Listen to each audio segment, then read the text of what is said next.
I think the main takeaway from these announcements as far as the British government is concerned is that a German is still calling the shots on the Brexit negotiations in Europe.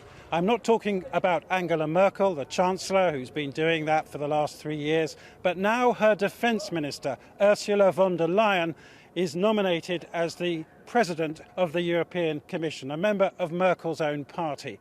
And with Michel Barnier staying on as EU negotiator, you still have a German and a Frenchman calling the shots on the negotiations over Brexit, which might suggest to a new British Prime Minister, whether that's Jeremy Hunt or Boris Johnson, that there might not be as much flexibility on those negotiations as either of those candidates would like, although there were certainly other candidates for the top job that they would have liked less. Now, why has there been so much horse trading over the last 3 days? Well, the simple fact of the matter is that the so-called Spitzencandidate system, the system of choosing a main, obvious lead candidate, has broken down because the centre-left and the centre-right in the European Parliament have not commanded the usual overall majority that they usually do.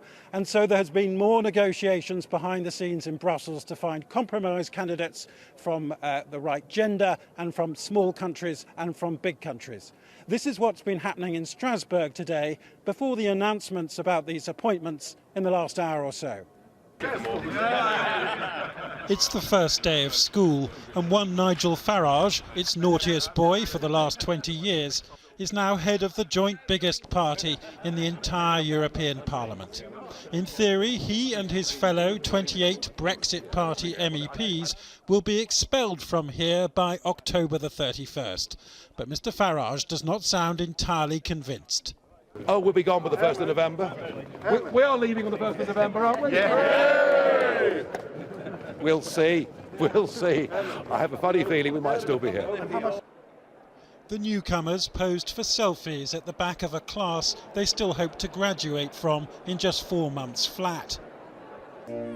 Until, that is, Beethoven's Ode to Joy rang out, the European anthem, and at that they turned their backs.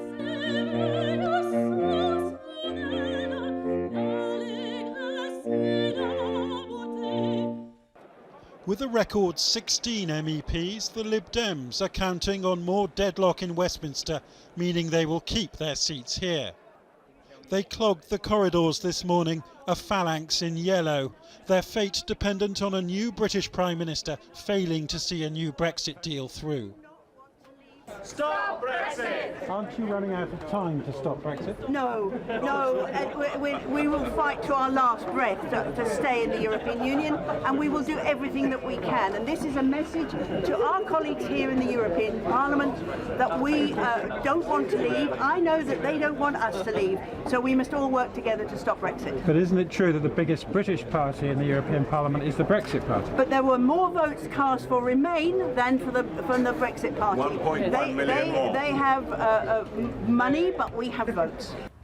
Speaking of money, what about the £450,000 a Channel 4 News report alleged was being used to bankroll Nigel Farage after the Brexit referendum, the money coming from companies belonging to Arron Banks? A European parliamentary committee recommended the highest penalty for a serious breach of conduct. I've never seen anything more disgusting in all my life.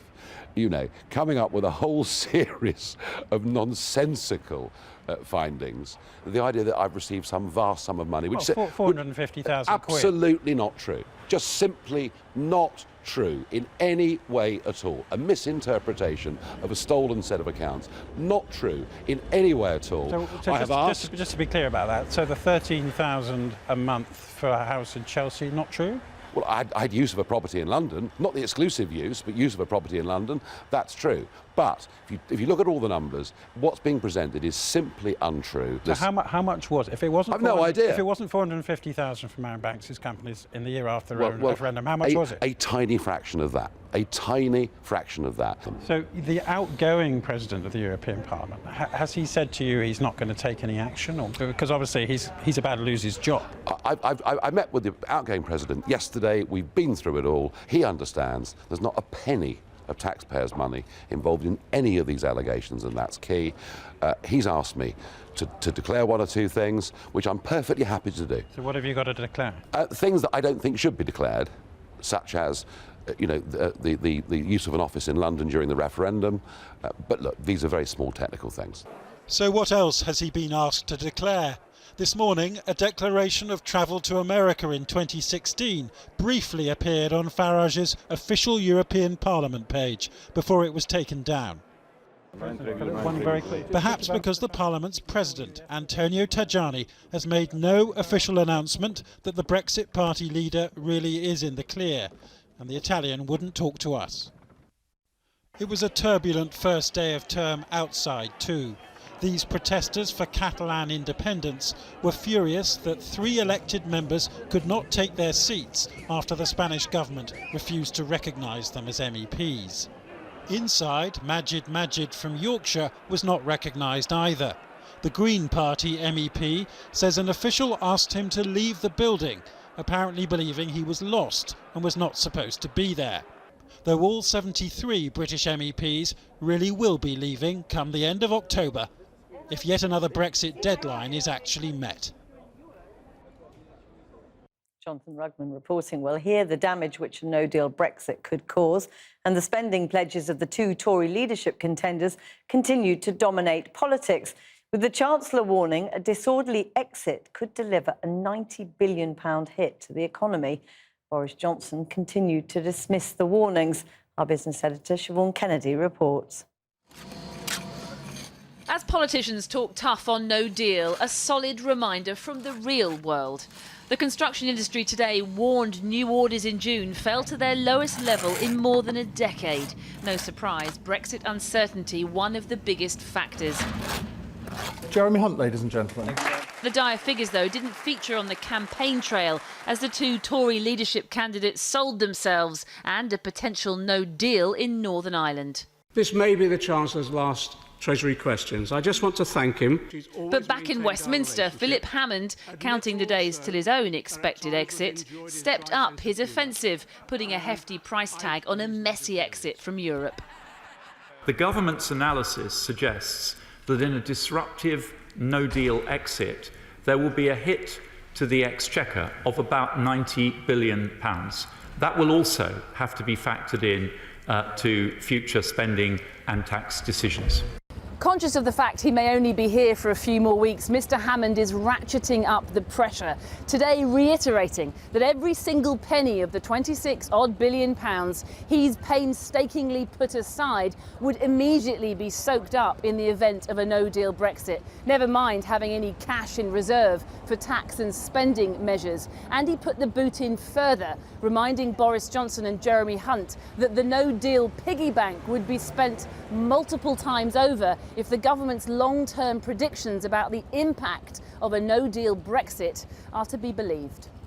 The Chancellor's £90 billion prediction, first made last autumn, was dismissed then by some Brexiteers not as Project Fear, but Project Hysteria. Today, Boris Johnson was typically bullish about life after no deal.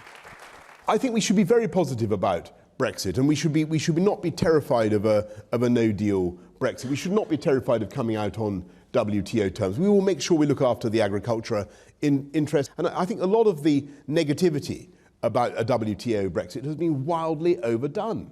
Even Jeremy Hunt, who'd previously warned no deal would be political suicide, appeared to be warming to the idea. You've been accused of trying to out Boris. You've become very, very Brexity all of a sudden. Some people are saying that's another flip-flop.